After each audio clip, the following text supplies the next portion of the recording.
Assalamualaikum warahmatullahi wabarakatuh. Kita melanjutkan kembali tentang pelajaran kita di kimia analisis instrumen dan kita membahas tentang instrumen HPLC. Baik, kemarin kita sudah sampai ke analisa kualitatif. Nah, sekarang kita lanjutkan ke analisa kuantitatif. Ya. Jadi pada analisa dengan instrumen HPLC itu selain kita bisa menganalisa dengan secara kualitatif, kita juga bisa menganalisa secara kuantitatif, ya. Dan itu untuk menentukan kadar suatu target dalam dalam sampel. Jadi kadarnya yang kita tahu, ya. Kita juga selain tahu ini jenis sampelnya apa, kita bisa tahu juga ini kadarnya berapa. Nah, kalau kemarin pada analisa kualitatif itu berdasarkan pada waktu retensi. Waktu retensi ketika kita melakukan injeksi dengan kondisi injeksi yang sama, dengan metode yang sama, kita menginjeksikan suatu standar, kemudian kita injeksikan sampel. Ketika waktu retensinya sama, maka itu dianggap sama. Nah, sekarang kalau untuk analisa kuantitatif, itu setelah kita dapat waktu retensinya sama, kita akan membandingkan luas area atau tinggi dari suatu puncak kromatogram, ya. Jadi antara tadi waktu retensi ini yang dibandingkan luas area atau tinggi antara standar dengan sampel dengan syarat metode dan kondisi injeksinya itu harus sama, ya. Metode dan kondisi injeksinya harus sama. Misalkan standarnya itu diinjeksi pada kondisi suhu 100, maka sampel juga harus pada suhu 100. Kemudian volume injeksinya ketika standar diinjeksikan dengan volume 20 mikroliter atau 1 mikroliter misalkan, atau 20 mikroliter, maka sampel juga harus diinjeksikan dengan volume yang sama juga. Karena kalau volume injeksinya berbeda, maka itu tidak bisa dianggap kondisi injeksinya sama. Jadi itu dianggap berbeda dan itu tidak bisa dibandingkan sebagai tidak bisa dibandingkan untuk analisa kuantitatif. Ya, ya ini contohnya ya, contoh peak-nya. Ya, misalkan kita menginjeksikan yang warna biru ini standar, maka kita lihat waktu retensi sama ya di yang warna ungu ini ternyata berbeda luas areanya. Nah, luas area yang berbeda ini kita bandingkan nanti ya sehingga kita dapat menentukan berapa kadar dari senyawa yang akan kita analisa. Jadi tidak selalu yang paling besar peak-nya yang kita anggap sebagai sampel. Jadi kita harus lihat waktu retensinya, kemudian meskipun peak-nya kecil, ya kita dapat menghitung kadarnya, ya. Tuh. Oke. Yang pertama itu metode eksternal standar. Nah, metode eksternal standar itu kita menggunakan satu, jadi hanya satu dari standar, hanya ada satu standar yang digunakan. Jadi kita menggunakan satu deret saja standar, satu standar saja. Kita injeksikan, misalkan konsentrasi standar yang digunakan itu 10 ppm, maka luas area, kemudian luas areanya 10.000 misalkan. Ketika kita mendapatkan sampel dengan luas area 5.000, maka konsentrasi sampel kurang lebih 5 ppm. Ya, jadi ada cara perhitungan membandingannya. Ya, seperti ini cara menghitungnya. Jadi konsentrasi sampel itu luas area sampel dibagi luas area standar dikali konsentrasi standar. Ya, gambarannya seperti ini. Misalkan ini ada standar yang kita injeksikan ya dengan konsentrasi yang tertentu kita tahu ya. Kemudian ini ada sampel yang kita injeksikan. Jadi peak-nya banyak ya. Kita lihat ada satu peak yang sama waktu retensinya dengan waktu retensi standar yang kita gunakan. Kemudian kita bandingkan areanya ya. Kalau kita buat kurva kalibrasinya kayak gini, jadi cuma satu, standarnya cuma satu, itu kalau eksternal standar. Dan konsentrasi standar yang digunakan itu diharapkan lebih tinggi daripada konsentrasi sampel. Ya. Jadi areanya, sehingga areanya itu didapatkan area yang lebih tinggi. Seperti itu. Nah, misalkan contoh ini, ada senyawa A, kita injeksikan, ya, 1 mikro, peak areanya 700, ya. Kemudian ada standar, kita injeksikan, standar A, dengan konsentrasi 100 ppm, peak areanya 1000. Maka kita hitung saja, ya. Seperti ini, kita interpolasi, ini namanya metode interpolasi juga, ya. Seperti itu. Cukup gampang kalau eksternal standar ya. Kemudian cara yang kedua itu calibration curve. Kita gunakan kurva kalibrasi seperti pada saat kita melakukan analisa dengan instrumen AAS. Ya, ada standar yang kita buat, ya kita buat deretnya. Ya, kalau yang tadi cuma satu standar, kalau eksternal standar itu cuma satu standar yang konsentrasinya lebih tinggi daripada sampel. Kalau yang ini kita gunakan beberapa deret standar, ya, beberapa larutan standar sehingga membentuk suatu deret. Nah, deretnya ini kita buat kurva kalibrasi, ya. Nah, setelah dapat kurva kalibrasi kita hitung konsentrasi sampelnya, ya. Kita injeksikan 3 kali, ini standarnya misalkan, ya. Kita hitung sampelnya. Ya. Tapi yang jadi masalah ketika kita menggunakan kurva kalibrasi itu ada beberapa hal yang harus kita perhatikan. Yang pertama itu antara lain nilai R-nya, dia harus memenuhi hukum Lambert, ya. Kemudian ada batasan-batasan atau yang disebut limit, ya. Ada beberapa jenis, ada limit deteksi, ada limit kuantitasi, kemudian kita perhatikan linear range-nya, ya. Jadi jangan sampai linear range-nya itu melewati, jadi jangan sampai working range-nya itu, jadi sampel itu harus pada working range yang linear, ya. Jadi kurva standarnya itu harus linear, ya. Karena suatu saat ketika konsentrasi standar itu naik, suatu saat detektor itu akan mengalami saturated atau tidak bisa lagi membaca konsentrasi yang sesungguhnya. Sinyalnya tetap terus konstan terus. Itu disebut sebagai saturated detektor. Makanya biasanya kalau saya sendiri ketika menggunakan deret standar seperti ini, ya, saya menyarankan injeksikan dulu konsentrasi standar yang paling tinggi. Injeksikan terlebih dahulu konsentrasi standar yang paling tinggi, kemudian di bawahnya, kemudian di bawahnya, kemudian di bawahnya lagi. Apa tujuannya? Ketika kita menginjeksikan standar yang paling tinggi, kemudian setelah terbaca pada detektor peak-nya itu terlihat, ya, jadi puncak peak-nya ini, puncak peak contohnya di sini, yang warna merah ini, puncak peak tertinggi itu masih kelihatan, itu maka dianggap detektor masih bisa membaca, ya. Jadi dia tidak mengalami yang namanya saturated detektor itu, atau jenuh detektornya, tidak bisa membaca lagi. Baru kita bisa melanjutkan standar yang di bawahnya, kemudian yang di bawahnya lagi, seperti itu, ya. Itu saran saya. Jadi injeksikan terlebih dahulu standar yang paling tinggi, ya. Itu kalau kita menggunakan kurva kalibrasi. Tapi pada umumnya ketika kurva kalibrasi itu sudah linear, biasanya kita hanya tinggal menguji tingkat presisi saja, ya. Selama sampel yang kita analisa itu stabil. Stabil dalam arti tidak mudah rusak. Jadi kalau kan sampel itu ada yang disimpan 1 jam, yang disimpan 2 hari, 3 hari rusak itu ada, ya. Ada yang 1 jam kemudian sudah terdekomposisi senyawa yang dianalisa itu ada sampel yang seperti itu, ya. Jadi dipastikan yang penting nilai presisinya bagus, injeksi pertama, kedua, ketiga bagus, berarti kita anggap biasanya bagus. Hasil analisis yang seperti itu sudah bisa diterima secara kualitatif dan kuantitatif. Ini metode yang paling sering kita pakai, ya. Nanti kita akan pakai metode ini, metode calibration curve, ya. Tapi bisa juga kita coba metode eksternal standar, ya. Kita coba nanti metode eksternal standar supaya kita tahu perbandingan antara metode calibration curve dan eksternal standar itu bagaimana.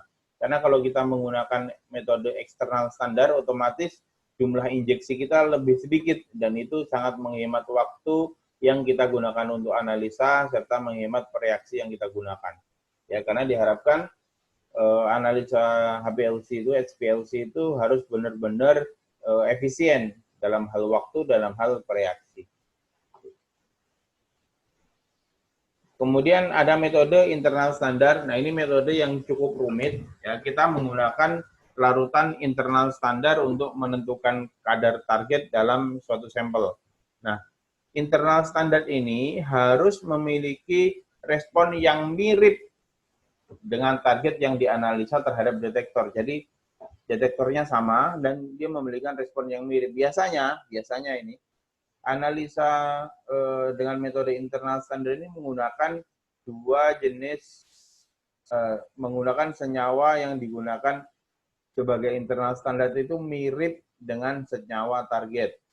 Ya, jadi kalau kita katakanlah kita menganalisa zat A, ya, kemudian ada zat B yang mirip dengan jenis sampel yang dengan sifat zat A.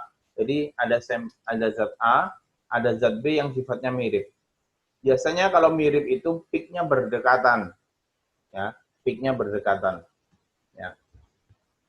Nah, zat A ini sebagai standar, zat B ini sebagai internal standar, ya. Nah, nanti akan ada interaksi antara zat A yang sebagai analit dan zat B yang sebagai internal standar. Kita injeksikan sampel yang ingin kita ketahui, sampel tersebut dalam sampel tersebut ditambahkan internal standar dengan jumlah yang sama, ya, pada larutan standar A tadi. Jadi standar A tadi kita tambahkan internal standar zat B. Katakanlah si A konsentrasinya 10 ppm, si B, zat B sebagai internal standar konsentrasinya 5 ppm. Itu ditambahkan dalam satu larutan, diinjeksi. Nah, sampel yang kita tidak tahu berapa kadar zat A, ditambahkan zat B juga di dalam larutannya dengan konsentrasi yang sama persis. Ya, konsentrasinya 5 ppm. Kita masukkan, lalu kita injeksikan. Nah, akan ada namanya interaksi atau respon, ya. Itu disebut juga IRF biasanya, ya. Saya jelaskan, perhitungannya kita pakai yang lebih simpel nanti. Nah, misalkan seperti ini, ya. Ada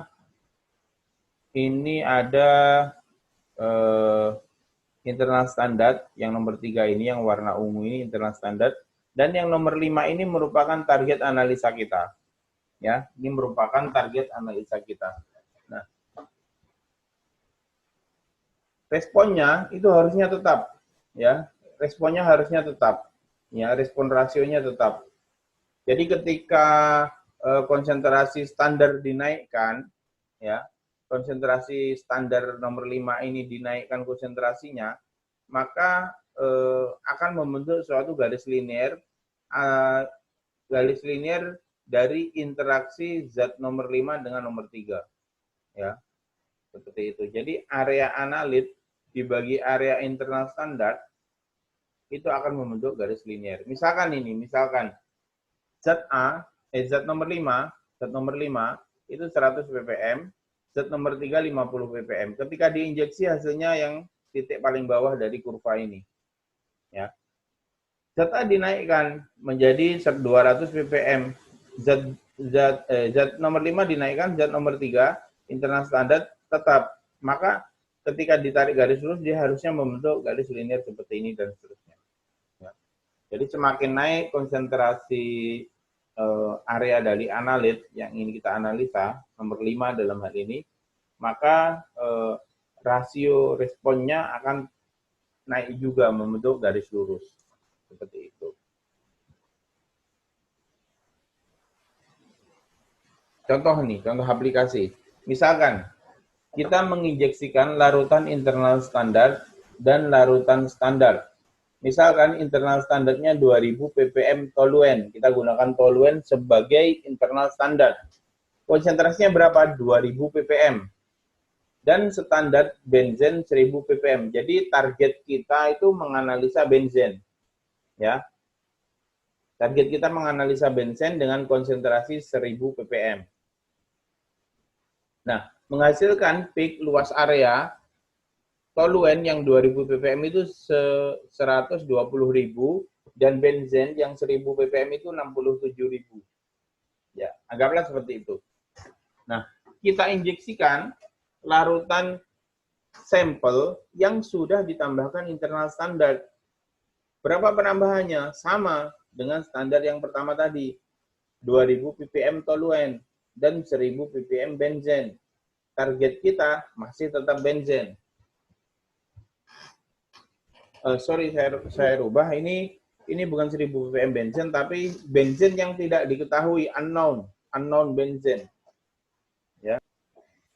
Baik, saya ulangi. Jadi kita tadi sudah nginjek standar plus internal standar. Sekarang kita nginjek sampel plus internal standar. Ya. Internal standarnya tetap 2000 ppm toluen, ya, dan sampelnya itu unknown benzinnya, kita tidak tahu berapa, ya. Mohon maaf tadi saya rubah. Jadi unknown benzen. Nah, unknown benzen ini setelah kita hitung, ya toh, yang 2000 ppm ternyata hasil peak-nya itu berbeda. Kalau tadi 120.000, yang ini ternyata lebih gede, 122.000 luas areanya. Ternyata beda. Dan itu tidak ada masalah. Tidak ada masalah. Nah, sekarang kita hitung. Unknown benzen itu luas areanya 43.000. 43.000. Maka perhitungannya seperti ini. Nah, kita cari dulu. Yang pertama, kita hitung. Ini rumusnya, ya. Kita hitung aja, langsung aplikasi. Internal respon faktor. Jadi faktor respon internal antara standar dan internal standar, ya, itu kita hitung. Jadi cara menghitungnya IRF, area internal standar dikali konsentrasi larutan standar, ingat, larutan standar bukan internal standar, dibagi konsentrasi internal standar dikali luas area standar. Masuk angkanya 120.000, ini merupakan luas area dari si toluen. Dikali 1000, ini konsentrasi benzen yang menjadi standar.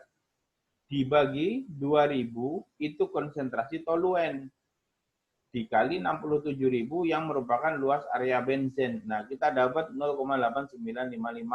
Ini disebut sebagai IRF atau internal respon faktor. Nah, kemudian kita hitung konsentrasi benzen dalam unknown tadi, internal standard plus sampel tadi, ya. Jumlahnya benzen, konsentrasi benzen sama dengan amount internal standard, yaitu konsentrasi internal standard dalam hal ini toluen 2000 kita masukkan dikali area sampel. Kita tadi dapat 43.000, ya, dikali 0,8955, atau ini merupakan nilai internal respon faktor, dibagi 122.000. Kok 122.000 bukan 120.000? Nah, kenapa ini 122.000 area internal standar? Karena respon yang diberikan ketika kita menginjeksikan internal standard plus sampel itu 122.000. 120.000 tadi itu kalau yang kita injek itu si sampel, seperti itu. Yang kita injek tadi standar. Nah, 122.000 yang kita injek itu sampel, seperti itu. Ya, jadi ini responnya, ini respon si internal standar terhadap sampel. Ini respon internal standar terhadap larutan standar. Semoga bisa dipahami, ya. Kemudian kita hitung hasilnya 631 ppm. Jadi konsentrasi dari benzen yang ada dalam unknown itu 631 ppm. Ya, kurang lebih seperti itu tentang perhitungan secara kuantitatif pada instrumen SPLC. Oh ya, ada satu lagi, itu namanya area normalisasi, ya. Untuk area normalisasi itu merupakan perbandingan luas area target dengan semua luas area yang terdeteksi. Ya.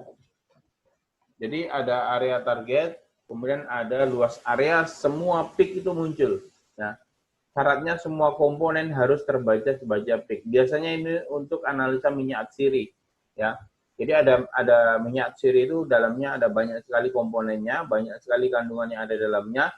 Itu diinjeksikan, kemudian semuanya harus muncul sebagai peak. Semua komponen yang ada dalam minyak atsiri muncul sebagai peak, kemudian dihitung, ya. Contoh ini, misalkan peaknya banyak sekali, kita ingin tahu yang nomor 3 ini berapa, ya. Nah, kita bisa hitung dengan namanya area normalisasi. Kita anggap semua peak, semua senyawa muncul sebagai peak. Nah, kita perhatikan masing-masing peak ini berapa persen, berapa areanya, kemudian kita total, ya. Nah, kalau kita ingin tahu konsentrasi nomor 3 berapa persen dalam sampel, ya tinggal kita hitung.